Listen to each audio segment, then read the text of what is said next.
அஸ்ஸலாமு அலைக்கும் வரஹ்மத்துல்லாஹி வபரகாத்துஹு. ஃப்ரைடே மினி விலாக் பார்க்கலாமா?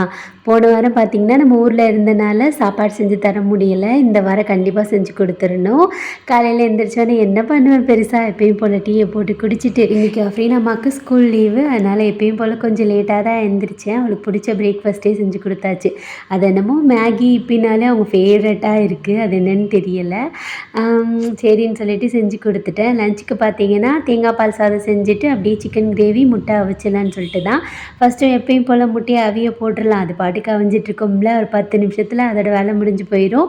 அப்புறம் தேங்காய் இருந்துச்சு, கொஞ்சம் பழைய தேங்காயும் இருந்துச்சு. சரி கட் பண்ணிவிட்டு நல்லா வாஷ் பண்ணிவிட்டு அரைச்சிடலான்னு சொல்லிட்டு இங்கிட்ட அரிசியும் ஊற வச்சுட்டு தேங்காய் பாலும் எடுத்தாச்சு. அவ்வளோதான், பெரிய வேலையே முடிஞ்சு போச்சு. இன்னொரு வேலை இருக்குது, இஞ்சி பூண்டு பேஸ்ட்டு அரைக்கிறது. இது ரெண்டையுமே முடிச்சிட்டாலே ஆல்மோஸ்ட் எல்லா வேலையும் முடிஞ்ச மாதிரி தான். இஞ்சி பூண்டு பேஸ்ட்டையும் அரைச்சி வச்சுட்டு குக்கிங்கை ஸ்டார்ட் பண்ணிட்டேன். நான் ஆல்ரெடி இதோட ரெசிபி போட்டிருக்கேன், இன்ஷால்லா லாங் வீடியோலையும் அப்லோட் பண்ணுறேன். ஏன்னா இப்போ நிறைய பேர் நியூவாக நம்ம சேனல் பார்க்க ஸ்டார்ட் பண்ணியிருக்காங்க. அப்புறம் ஒன்று சொல்ல மறந்துட்டேன், அந்த கிவ்அவேல வின் பண்ண ஒரு சிஸ்டர் நம்பர் அனுப்பிச்சிட்டிங்க, 2 சிஸ்டர் நம்பர் அனுப்பலை. அனுப்பின சிஸ்டருக்கு நான் சென்ட் பண்ணிட்டேன். மறக்காமல் நீங்களும் உங்கள் நம்பரை இன்ஸ்டாகிராமில் வந்துட்டு சொல்லுங்கள், இன்ஷால்லா வந்துட்டு நான் உங்களுக்கு சென்ட் பண்ணிடுவேன். அப்படி சாப்பாடு ரெடி பண்ணிவிட்டு முட்டை வச்சுருந்தால அதையும் உரித்து வச்சாச்சு. இன்றைக்கி வந்துட்டு அந்த புளி மிளகா எங்கள் ஊரில் எங்கள் அம்மா ஓயாமல் செஞ்சு தருவாங்க. தக்காளி வெங்காயம் எல்லாம் போட்டு செய்வாங்களே, அந்த புளி மிளகா செய்ய போகிறேன். சிக்கன் கிரேவி ரெடி பண்ணிவிட்டு மேடமையும் குளிக்க வச்சாச்சு. பெரிய மேடமையும் பார்த்திங்களா குளிக்க வச்சாச்சு. இன்னும் துணி வந்துட்டு நிறையா கிடக்க, அதை மடிக்கணும். சிக்கன் கிரேவி ரொம்ப நல்லா வந்துருந்துச்சு.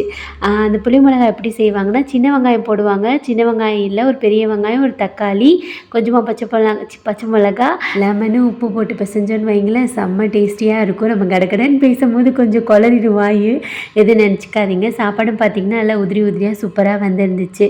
இப்போ வந்துட்டு பேக் பண்ணிடலாம். நான் அஃபீனா தான் வந்துட்டாங்களா, கிளம்பி அவங்க போகிறதுக்குள்ளே அவங்ககிட்ட கொடுத்துட்டோன்னு வைங்களேன், தொழுக போகும்போதே கொடுத்துட்டு போயிடுவாங்க. ஒரு சிஸ்டர் சொன்னாங்க, 3 பேருக்கு கொடுக்காதீங்க சிஸ்டர், 2 பேருக்காக கொடுங்கன்னு சொல்லி சொன்னாங்க. அதே மாதிரி இன்றைக்கி 2 பேருக்கு தான் நான் வந்துட்டு பேக் பண்ணிக்கிட்டு இருந்தேன்.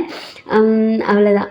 போன வாரம் கொடுக்கலன்னு சொல்லிட்டு கொஞ்சம் சங்கடமாக இருந்துச்சு. நம்ம அப்போ வந்துட்டு வேறு வீட்டில் இருந்தோம்ல, அதனால் கொடுக்க முடியலை. இன்றைக்கி கொஞ்சம் வந்துட்டு ஒரு மாதிரி பீஸ்ஃபுல்லாக இருக்கும். அவ்வளோதான், இதை பேக் பண்ணி கொடுத்துட்டோன்னு வைங்களேன், வேலை முடிஞ்சு போச்சு. அப்புறம் ஒரு சிஸ்டர் நேற்று நீங்கள் என்ன மைக் சிஸ்டர் யூஸ் பண்ணுறீங்கன்னு கேட்டிருந்தாங்க. நான் மைக் எதுவும் யூஸ் பண்ணுறதில்ல சிஸ்டர். ஒரு மைக் இருந்துச்சு, அது ரிப்பேர் ஆயிடுச்சு சிஸ்டர். நார்மலாக தான் பேசி அப்படியே அப்லோட் பண்ணிடுவேன், அவ்வளோதான்.